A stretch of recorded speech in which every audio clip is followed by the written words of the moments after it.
Police in France say 14 people are under arrest after a possible syringe attack at a series of music festivals across France.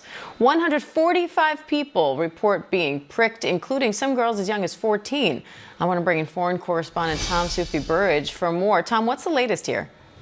Yeah, Dan, so I think this is a very troubling phenomenon. What we don't know is anything really about the malign actors who were behind this. It appears to have been inspired or encouraged on social media. So it looks like there were social media posts before this annual nationwide music festival event. So effectively, Fête de la Musique, there are music festivals in towns and cities right across France.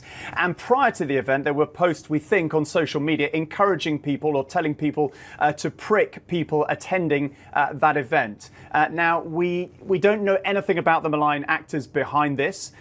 Police are investigating, and they say that during those series of music festivals right across France on Saturday, 145 people were either pricked or believed they were pricked. So, because of these social media posts, people picked up on these and then warned other social media users that this was being encouraged. So you had a climate of fear or concern prior to the event itself. And police are saying that they have arrested so far 14 people in connection with these attacks. Tom, victims reported feeling hot flushes, dizziness, loss of consciousness, and visible marks or bruises on their skin. So are police saying what they think was in those syringes?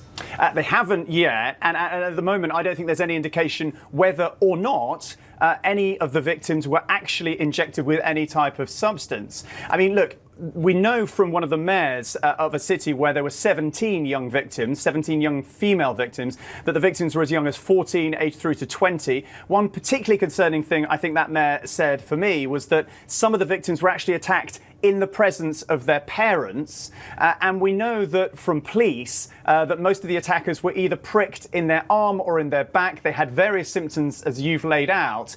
And most of those people either were treated at the scene by first responders or then reported to hospital to give urine, saliva or blood samples to try and work out whether they were pricked or not. But I think, this phenomenon, it doesn't appear, I think, that physically many of the victims were badly hurt or damaged in this attack. That seems to be the indication at this stage. But what this attack, inspired by just a few messages, we think, on social media, has done is sow panic. So I think, French authorities right now are urging calm. They're saying we shouldn't panic, but people in future events should be vigilant and look out for this type of attack, seek medical advice, report it to the police as soon as they see it. And Tom, any sense of a motive here? Why do this?